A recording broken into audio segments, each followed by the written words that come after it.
Manat your questions directly.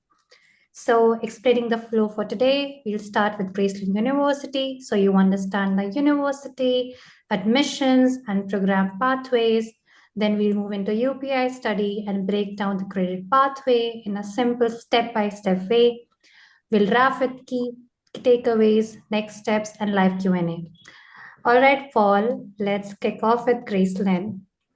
Paul, for someone hearing about Graceland for the first time, how would you describe the university and what makes it unique for aspiring educators? Yeah. So, Graceland is very unique in a lot of ways. I think what makes us unique, I mean, when you go to our website, there's a lot of things that stand out probably, but it's really how focused we are. So when someone first sees us, I mean, our price is a little bit shocking. So most students pay $111 a month. I always get asked about that whenever I meet someone. They don't think it's real. They think they're misreading it. And so obviously the pricing structure is unique. But really, the way that we were designed and how focused we are in just building educators. We educate educators. That's exclusively what we do. Those are the only programs we have. So the way our courses are designed, who we hire, who your instructors are, who your student success coaches are, what we're actually teaching in our courses, everything is built around how can we fill classrooms with amazing qualified teachers. And on the other side of that, how can we provide pathways for people who are passionate about this to be a transformational educator? How can we have a pathway that works for them? And so I think that's probably what makes us the most unique.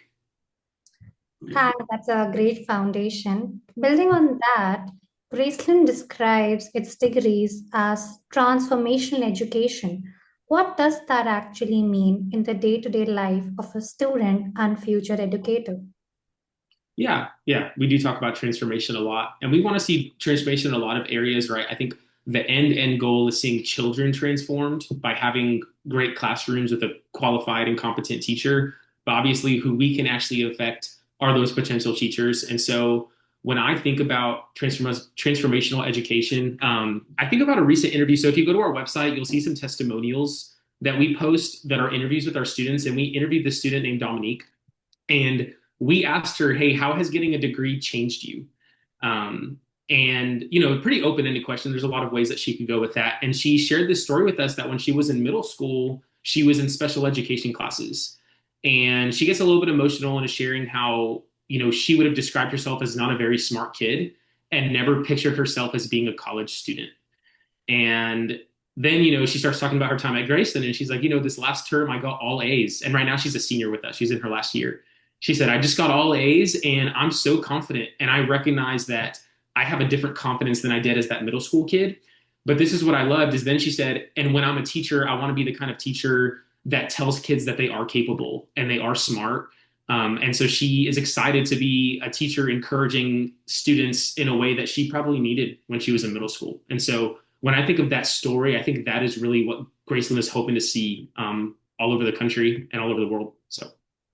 That's really inspiring. So now thinking about who this is best suited for, who thrives at Graceland, especially among adult learners and people already working on schools, what exactly? Sure. Yeah. So who thrives at Graceland is a fun question. I think anyone that is passionate about becoming a transformational educator, if you want to be a teacher, we know that you can thrive here. When you look at our average student here, it's not who you would think of as a traditional college student. Our average student here is 35 years old. Something like 60% of our students are single parents. A little over 60% of our students have a household income under $45,000. So when you think about that student profile, right, they haven't been to high school in at least 17 years. They've probably never taken an online course. They are most likely a single parent. They're working full time. Um, it can be hard to be successful in a university, but the way that we are designed is we have that student in mind. And so if you're passionate about being a teacher, we know that we can help you succeed and we can help you get there. And so that's who I think can thrive at Graceland is someone with the heart for kids and the grit, knowing that they can make it happen. So That's really helpful context. Let's talk about outcomes. Where do Graceland graduates typically go after finishing their degrees? yeah, so I would say the vast majority of our students when they're in our program are already working at a school. And so it's something like 98 or 99% of our students are support staff members in a school in the role of a paraprofessional or a secretary or a custodial staff member. And so most of them are actually staying in their own communities. So they're getting a degree and certification through our program and then really just getting upskilled into the position of a certified teacher at the school that they were already working at or at a school in their community is usually where they end up. So. Got it. Now, zooming out to the bigger picture, the education landscape is changing fast, as you would know. So, from your perspective, what skills will matter most for the next generation of teachers, like for the aspirants? What should they, target on? Sure, sure. Yeah. So I really think of two things when you ask that question. So one thing is really relationship building, but also understanding technology. So I can speak to technology first. Technology can be very overwhelming. It can be intimidating and I think scary for a lot of people. But what we recognize is that in the teaching world, if you can learn to use it as a tool, it can also make your job a lot easier. And so, outside of teaching in the classroom, whether it comes to like prepping, right, lesson prep, or grading or other things that would be typically done outside of the classroom, we think that using technology in the right way can make a teacher's life a lot easier, which will also make them have a longer career in teaching and love their job even more. And so we have a lot of technology in the classroom built into our courses. And we stay very up to date and relevant with that, making sure that students know how they can use that as a powerful tool for themselves. And then on the relationship side, we believe that great teachers have great relationships with their kids and that they have the trust of their kids. We try to model that to our students. So, even in my position, I don't necessarily interact with our active students very often. But when I interact with prospects or people who may be interested in getting into our program, I try to be someone who they know they can trust, that's going to be honest with them about how the program works and what their options are, all the way down to our instructors and our student success coaches. We are modeling as a staff the kind of teacher that we would want them to be, by loving them well, giving them grace, and providing a learning environment that they can feel very safe in, that they can thrive in. And so that's what we're hoping they'll eventually be when we get them in the classroom. So. All right, thank you, Paul. That gives a clear picture of the mission and the way you mentioned. Now let's shift into the practical side so people listening can visualize their next step. What does the admission process look like for someone who is brand new, like step by step? Yeah, so it's really easy, which is nice. And I'll tell you from personal experience, I don't know, for all of the listeners in here, which programs you've applied to before. It can be complicated, right? And that itself can be a barrier, is filling out the paperwork and figuring out how do I even get started. So at Gracelyn, our application should take right around 10 minutes or less to fill out. We don't work with financial aid, which actually makes the application a lot faster and more simple as well. So you fill out your application in less than 10 minutes. Really, all you need is a government issued ID and a high school diploma or equivalent. The application is also free, which is nice. And so you'll apply. At that point, when you know that you've been accepted, you can book a call with a student success coach, which a traditional university would call an advisor. A student success coach will have a call with you and walk through your options. At that point, of course, you can upload your transcripts if you need to, see what transfers over. They'll talk to you about how long you'll probably be with us, what your next courses would be, when your next start date could be. If you qualify for the scholarship, talk through the scholarship. And so answer those questions. You can sign an enrollment agreement and then upload payment information. At that point, you haven't paid anything until you actually start classes. So let's say someone did all of that this week, which it can usually be done within a week. But let's say that you went ahead and applied, and by next week you were meeting with us and ready to enroll. You could sign up for the classes that start in June and sign that enrollment agreement and upload your payment information, but you're not actually paying anything until June. So that's kind of a step-by-step process. That's clear. And to help people prepare ahead of time, I know you have mentioned it here, but can you Mhm. explicitly tell what are the key pieces of documentation students should prepare to speed things up? Generally we get scared that what kind of documentation would require to get enrolled in a university. So if you could just, highlight on that part a bit more. Sure, sure. It's pretty simple. You need an ID, and you need a high school diploma or equivalent. Outside of that, of course, if you plan on transferring credits, having your official transcripts ready will be helpful. But the nice thing is you don't need that to apply. Um, and you can actually upload it even later in the process. And so, as far as actually getting started, you don't need your official transcripts right away. But of course, it could be easier if you could have that ready. So, Perfect. And for those coming in with some previous education, for someone who has, prior college credits, how does the process differ? yeah, so the really the only way the process would differ would be uploading those transcripts, and then when you talk to a student success coach, figuring out which of those are able to transfer and how that's going to help your timeline. To give you all a real like practical number on that, so our full bachelor's degree is 120 credit hours, which is a typical 4-year degree. We take up to 60 transfer credits. So potentially you could cut the whole program in half as far as the time and the cost. And then, for our associates program, we also take half. So the associates program is a 60 credit program, and we can take up to 30 transfer credits for the associates. And so that's the real practical numbers you're looking at. But as far as it actually changing your process, it's really just getting those transcripts to us and figuring out what kind of money and time that can save you with us. So Great. I hope that removes a lot of uncertainty for people. Now let's talk program decisions because this is where many students get stuck.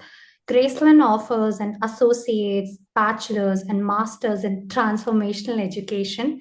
How should someone decide which pathway to start with, like associate, bachelor's, or master's? What are the sure. outcomes and real career differences? Yeah, yeah. So the outcomes and career differences, those pathways. So I think getting started, really knowing what your end goal is. So if your plan is to be a certified teacher and you know that that's your dream and that's what you want to do, then the bachelor's is definitely the best route for you. Um, that's going to include a pathway to a teaching license.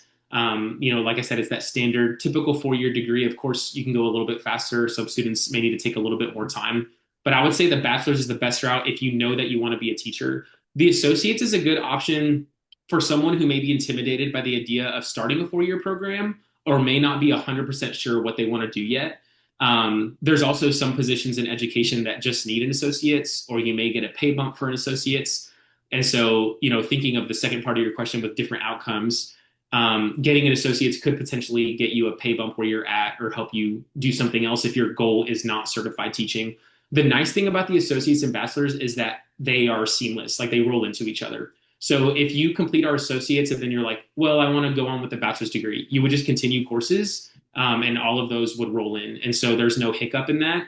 And on the reverse, if you're in our bachelor's program at the 2-year mark or the halfway mark, we're able to graduate you with your associates, and then you can just continue with our bachelor's degree.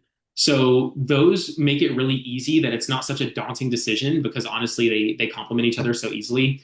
Now, as far as the master's program, that one does have the option to include certification. So if anybody in here already has a bachelor's degree and is looking to get certified, our pricing for that program is really comparable to an alternative certification program. So it could really make sense for you to come get a master's with us and get your certification because in most districts you get a pretty significant pay bump for having a master's degree. And then, of course, once you have a bachelor's with us, we would recommend that you get a master's as well, with the non-certification route, just to help you get that pay bump as well and just continue to get better equipped. But I would say that's how you would help. That's what would help you inform that decision is kind of what is your end goal? Do you want to be a certified teacher? What is required for the position that you're interested in? And then which of those programs would best fit that? I think that would be really helpful for everyone. Thank you so much for explaining that in detail. So now for attendees who are already in schools, like for those already in schools as Mhm. paraprofessionals or assistants, what's the smartest first step? I know you have covered a bit in the previous answer, but if you could specifically tell for this one. Sure. Yeah. So I can try to be even a little more practical with that. So the smartest first step for someone who's already working in a school, I would say is honestly just talking to us. So like I mentioned, that application is free and it takes less than 10 minutes. Go ahead and apply and talk with us. Or if you're not ready to apply, go to our website, gracelyn.edu, and even just book a phone call with a student success coach. Because in my interactions with those who are interested in our program, I think one of the biggest barriers are like misconceptions. So they're concerned that the pricing's not what it looks like, and so there's going to be hidden fees and they can't afford it. They're concerned that they can't quit their jobs to do student teaching, right? A lot of times when you look at the traditional route to be a teacher, people are having to quit their jobs and do unpaid student teaching for a certain amount of time. And a lot of working adults can't afford to do that. I couldn't afford to do that. And so people see our program and they're thinking, oh, that's nice, but it doesn't fit for this reason. But if they talk to us, what they'll realize is there are no other fees, outside of the pricing that we're very transparent about. And the way we're structured, you actually don't have to quit your job to do student teaching. It's not the traditional route. And then, of course, there's a lot of other things that people bring up. And so I would say, like, your first step was just come talk to us. If you have concerns, if you're not sure if it could be a fit, if there's something that you're nervous about, or maybe you've been burned by at another university, we're very unique. We're very different. So don't assume that, and just have a conversation with us, a quick conversation, get your questions answered. And I think that you'll find that we could really meet your needs. So that would be my recommendation of a first step. That makes sense. And for the reality of busy schedules, what support can students expect while balancing work, family, and school? Like how Gracelyn comes to that picture. Yeah, absolutely. It's funny when someone is on the outside looking in or when they first get introduced to us, I think our pricing and our model of like how flexible we are ends up being people's favorite thing about us. But once they're actually in our program, our student success coaches and the support that our instructors provide end up being what students rave about, right? Our student success coaches are assigned to you the day that you apply, and then they're with you the whole time you're with us. They're touching base at least twice a month. They're always a phone call away. One of the things we hear from our students often is that they love that they can actually talk to someone when they call us. Sometimes when you call a university, it's really hard to actually get a hold of someone, but we always have team members available. If we're not available and you leave a voicemail, we call back within 24 hours, usually on the same day. And so I would say we just offer a lot of support in that sense. I think I hinted at this earlier, but I don't know if I gave this detail, the way, even in who we hire. So all of our student success coaches and all of our instructors are previous teachers themselves, right? So they're passionate about what you're studying to be, and they know that pathway. And so they're going to be very supportive. And I know I referenced our testimonial videos earlier. When I get to interview our students for those testimonials, this is what they get most excited to talk about is, oh my gosh, I love Ashley or I love Ada. And they start naming their student success coaches and they tell stories. One quick story I'll say that's really funny. This actually happened, I think it was when I first got here. And so I was in an all-team meeting and it was shocking for me. I just started at this university and we're in this all-team meeting and one of our students, and I don't remember her name, but because I just started, but she went into labor and was on the way to the hospital to have her baby. And she emailed her student success coach to let her know, hey, I'm on the way to the hospital to have my baby right now. And I think that she was partially doing that to let her know, like, hey, I'm probably going to be a little bit behind in my coursework this week. But she also was excited to celebrate with her student success coach because she built this friendship with her and this relationship with her, through her time in the program. And then after she had her baby, she messaged her again to let her know that she had the baby. And so, what other university can say that their students are excited to tell their advisor, hey, I'm about to have a baby. I'm on the way to the hospital right now. I think that speaks volumes to the relationships that our staff is just building with our students and how loved our students really feel and supported. So That's literally great, and I understand why the university name is Gracelyn now. I sensing all the grace from your conversation. So, last question for people planning long-term growth. For people interested in certification or leadership roles later on, how should they plan their journey from day one?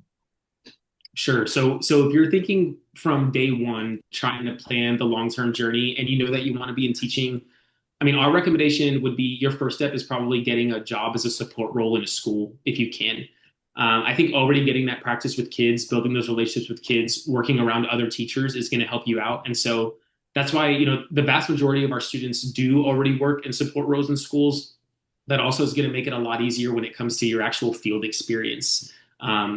And so, which is in your last year with us. So not that you have to do that right away, but I would say that the first step would be going to get a support role. That's also one of the qualifiers for getting a scholarship with us. We offer this 50% scholarship based on income and for those already working with kids. And so I would say if you really know that you want to be a teacher, find a way to be ideally an instructional para, but even if it's another support role for now, just working in a school district to get started is really going to help you in the long run to be successful. Now, with that being said, obviously you don't have to work for a school district to be in our program. But I would say if you know that this is your long-term plan and you really want to be a teacher, I think that's like a great first step. Yeah, that's always better. Yeah, Paul, thank you. That was clear, practical, and easy to follow for everyone who would have joined us and would be seeing it. Now let's shift to UPI study and how students can use credits strategically within this pathway. So, Manit, for someone new to UPI study, how would you describe what problem you solve for learners?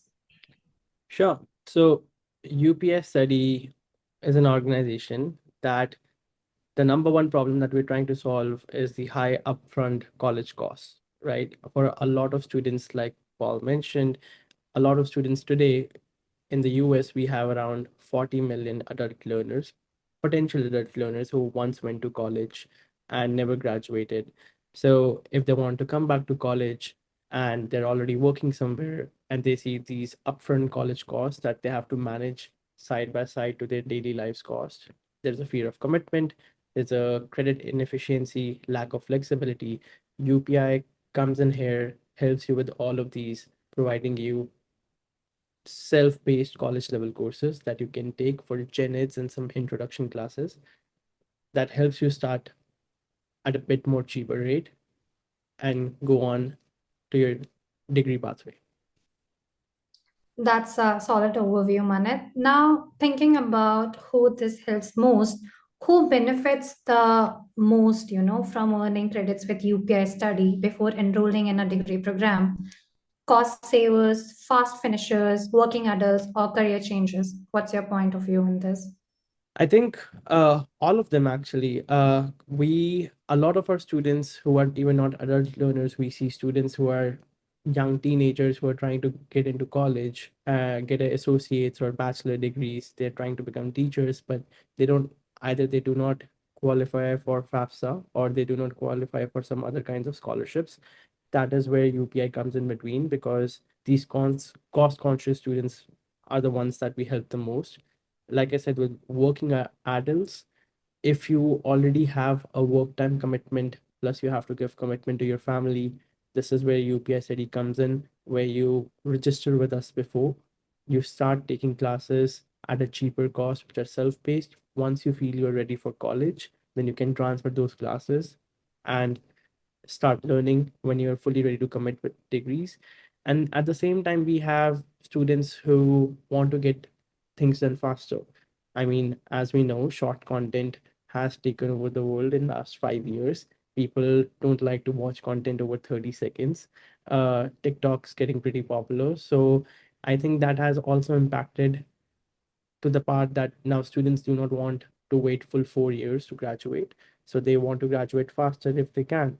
If they want to take more classes in a semester, or if they think they can test out of a few classes, then why not? So all of these students combined, we serve around 137,000 mix of all of these students. That's really helpful framing. Now let's talk about the why behind credits, right? Why does earning credits early often reduce total time and cost to graduation? For someone new to this concept, how would you like explain it to them? Well, think it of this way. So we have college level professors who came from hundreds of different universities who came together, brought their curriculum. And then there are two organizations, ACE and NCCRS, who gave their college credit recommendation these for college courses so that they could pre-record all the assignment materials, pre-record all of their lectures that you can watch at your own time. That allows organizations like UPI Study to offer lower tuition per credit for some general elective classes. This helps them to cut costs. It helps them to finish the elective classes much before so that they know that they don't have to waste time when they get to the university. They can just focus on the major classes. Plus, they can commit their time towards work or family. It builds academic momentum and it increases confidence before full enrollment. We have seen with number of universities where students would either drop out due to these issues or they would actually never end up enrolling completely, or they would just come for the first few weeks of free classes and then drop out. All of this combined, it helps universities as well to get students who are fully confident in their full enrollment before they start. All right. So there's also the confidence piece, especially for adult learners. A lot of people feel nervous about, starting college again. How does breaking credits into smaller, self-paced chunks help build confidence and momentum? What's your experience, interacting with adult learners? How do you feel that they feel about restarting their college journey all over again? I mean, uh, I'll give you an example. And last week I was talking to this lady who was a computer science engineer, and she's been an engineer for last 7 years. She has worked with Microsoft, she has worked with HP, but she always wanted to go back, become a teacher. She comes from my hometown back in Chicago, where I did my high school, and she wanted to go become a teacher. And then told her about Gracelyn, and the number one issue that she had in her mind was what happens if she decides to go back to college today to become a teacher. Would she lose her income so that she can support herself through an associate's or a bachelor's for the next few years? uh, her questions were like, is it even allowed to do it online? By doing an online degree, am I even going to be allowed to get a job later? Because she has never even explored that part. I mean, we are in 2026, but I still think a lot of people are still getting used to the fact that you can do your degrees online completely. So uh, my advice would be, take one small step at a time, right? You don't have to do all the credits all together. Start with one class, start with two classes. Take enough steps so that you feel you are doing enough to create a meaningful progress. And always good to have an advisor by your side, someone who has done this before, or talk to the university where you want to join. I mean, I'm sure if someone today who wants to become a teacher decides to come to Gracelyn and plan it everything together, even if they're wanting to start, let's say in September, but they want to start planning today, if they know that these are the XYZ things that they need to get done, they know that they're making that progress well. Uh, I would also suggest completely avoid wasting credits. Like, do not do extra courses that you know it will not count. So review degree plans first. That's the why it's always good to talk to the admissions team first. Confirm transferability. With Gracelyn University, we have a dedicated page where you can see what courses would transfer for what specific gen ed course. So you know this is what is helping you save time, save money. This is, and you know, when you are fully committed to Gracelyn, now you can go ahead and do what's only left. Side by side, you can continue your job or anything else you want to commit to. Yeah. I think that would be really helpful for all the adult learners who would be watching that. Ask out for help to the UPI team and to the Graceland if you are stuck anywhere. Now, let's make it very actionable for someone listening who wants to start correctly. If someone wants the safest, most useful start, what types of courses should they begin with first? Well, first of all, in the chat, we have put down our Graceland University's partner page. So check what's the exact transferable courses. But I would suggest some basic gen eds that are English, college math, psychology, general education, science, and humanities courses. Like I said, start with one or two course, earn the foundational credits at UPI Study first, submit the transcripts to Gracelyn. What I remember from our conversation from Gracelyn's president is that if you're joining as a student with UPI Study, Gracelyn might be able to also offer you a pre-offer letter that will help you commit, that you know that you are fully committed and accepted at Gracelyn when you start your pre-courses at UPI Study as well. Yeah, we'll be putting that pre-acceptance letter on our partnership page, or we'll be sending it across so that all of you could, look at that form, fill it in, or contact us if you guys have any doubts on that. I think that's a great starting point. Now, planning wise, how should someone decide how many credits to earn before applying to Graceland? Well, number one, either talk to someone at UPI or talk to someone at Gracelyn. I think that's that's something I would suggest. Always talk to an advisor when you're selecting courses before transferring, before enrolling anywhere. Uh, Talk, review the charts. We have all the charts online, and that should help you to start with. All right. What's your best advice for, avoiding wasted credits and making sure everything fits into a real degree plan? I know that you have discussed something about it in the previous question, but explicitly, if you could, point it out that how students could avoid wasting their college credits. Well, we offer over 70 plus college level courses. Sometimes you might be interested, let's say, in doing and learning about introduction to AI, which might not even transfer to Gracelyn or at any other college, right? It's completely okay learning something new. It's completely okay, and it's great actually that you're willing to learn something new.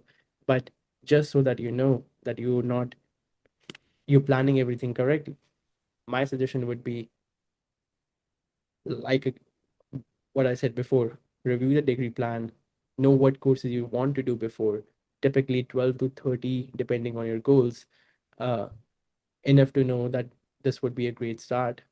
And then when you have some time left, go and explore other courses for your personal, so like personal skill development, anything that you know would want. Uh, this would be my best advice. So to know that you have everything planned out. Something else that I did during my bachelor's as well, a lot of, if someone in the audience does not know, I did bachelor's in CS, not education, but I also was able to graduate faster in 3 years rather than completing in four using the same credit system. I went to Purdue for my bachelor's, and something I did have a spreadsheet for myself. I planned everything. Just because I talked with someone with an admissions counselor right now did not mean it does not mean I'll remember it the next week. It's hard for me to remember what I ate for breakfast. So, I'm sure there are a lot of people like me out there. So, have a spreadsheet, something on your desktop that you know you can go back to. You're recording everything every step of it. So what more you are focusing on is priority basis, right? That they should map out their degree plans, see what college rates get transferred to, or maybe then look at the required skills they want to do for their own passion purpose. All right, that makes sense. Let's bring it all together in a simple roadmap. Walk us through in simple steps what the student journey looks like. Like start with credits at UPI Study, transfer to Graceland, enroll, and move toward graduation. Paul, you are welcome to jump in into, making it a group conversation. So a step-by-step process would really helpful for everyone who would be joining over here. Sure. I'll say, like I said, the page in the chat. Go start with that page first. Talk with Gracelyn, review the degree pathways, speak with an advisor. There is an option to schedule a call. It's completely free. Uh, do that. Once you have done with the basic planning, you can start with the gen ed courses depending on the program level. The minimum grade you would need to earn for each class is usually C or higher in order to be considered a pass. If it's an A or B, even better. It shows you're a stronger applicant. Uh, if you're enrolling with UPI, there's a good chance that you might be considered for a scholarship, and also a good chance that you would be accepted into Gracelyn because you would be getting a pre-acceptance letter. Uh, and realistically, your weekly study time, you need to plan it around 10 to 15 hours per course, depending upon your on your own pace and workload.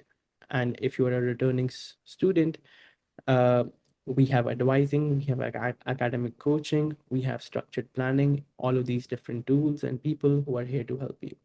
But overall, start small, stay consistent.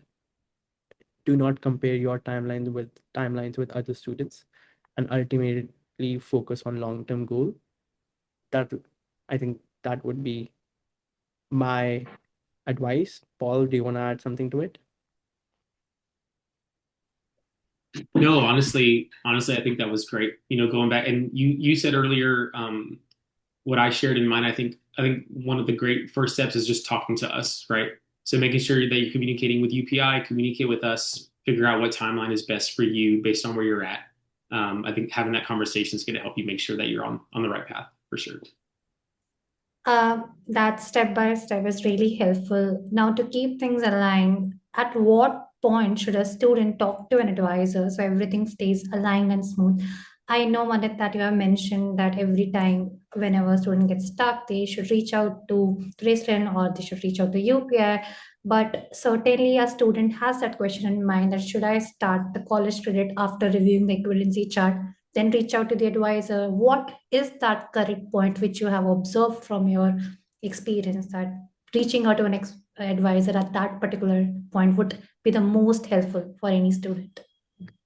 Uh, I can I can answer a bit, and then Paul, if I miss something, you can probably add into it. I feel it's best you reach out to an advisor when you've done your own homework, when you know you have decided what you want and you have reviewed all the degree plans. So when the advisor comes on call, spends their precious 15 or 30 minutes with you, rather than talking to any other student, you know it's worth their time as well. So you've done your homework, you reviewed everything. Once you have all of that in your hand, you have and you have written down the right questions for the advisor. I think that's what the right point should be. Paul, please correct me if you think you would want the student or if you have seen students reaching out at different. Yeah, no, I think that that's great. Yeah, I agree. I like the idea of having written down questions. And of course, as you're talking to your advisor, maybe some more questions will come up, and I'm sure that they'll be happy to help you. But I think that's great. Yeah, to do a little bit of your homework before. Make sure you ask what you're nervous about. I think you know in my experience with who our student base typically is, a lot of people feel that universities may not want them or that they may not be a fit. Um, and so they're hesitant to express things like, well, I have, excuse me, I have a lot of student debt, or, I'm not super proud of my GPA. I'll hear things like that in conversations with prospective students. And so I would just say, come in with your questions. Don't be embarrassed. Don't be scared to tell us where you're at and let your advisor um, advise you and give you like their best practical pathway for you. So Thank you, Paul. And last question to you, Manit. When it comes to making credit review fast, what should students submit to Gracelyn to make the credit review process as fast and clear as possible? I think we already have some set of courses which have been reviewed as direct transfer. So as long as you're sticking to those and you're doing those courses, the moment you're done with the with that coursework, our transcript is pretty automatic. It takes 30 minutes for us to generate the transcript and send it to Gracelyn on your behalf. So it's already fast and clear. Gracelyn and UPI has already spent weeks of work, or we have done all our homework together so that you don't have to waste any minute.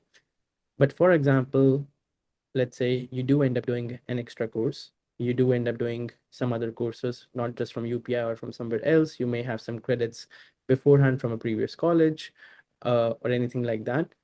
In that case, I would suggest before you do anything of that, before you do any further credits, talk with Gracelyn first so that you have an advisor, a professional who has reviewed all of your credits, who can guide you that only do you might just need one more course, or you might not need any course at all from UPI. So you know that that's the best way to move forward. Thank you, Manat. That connects the whole pathway clearly. Before we wrap up, let's make sure everyone knows exactly what to do next.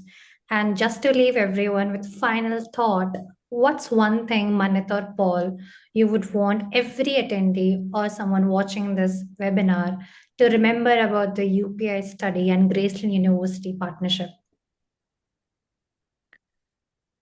Paul, do you want to go first? sure. Sorry, I had myself muted. Yeah, I think if there's one thing for people to remember, it's just that, the way that this both of these programs and this partnership is designed is to make it possible for anyone.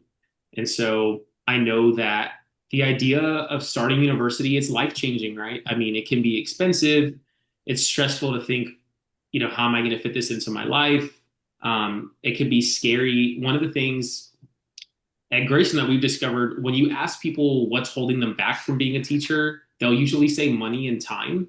But underneath that, we believe the real barrier is fear or a lack of confidence.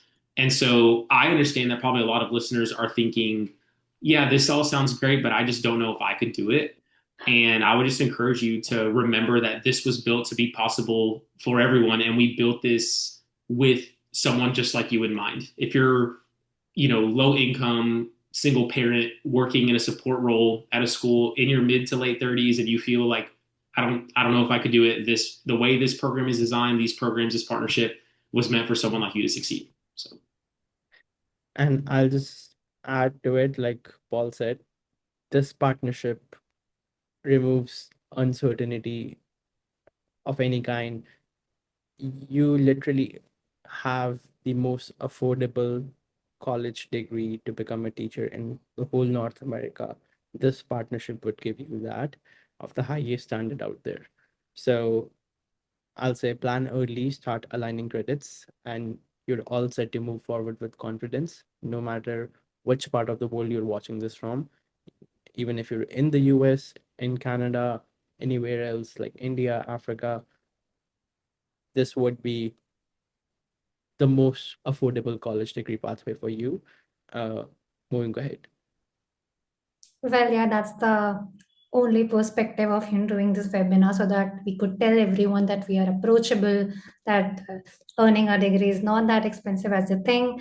Thank you both for your time and for making everything so clear today. And thank you to everyone who joined us and who will be watching this. We'll be sending out the recordings and next steps soon. Well, thank you, Paul. Thank you, Nimisha. Yeah, thank you, Manat, and thank you everyone who has joined us today.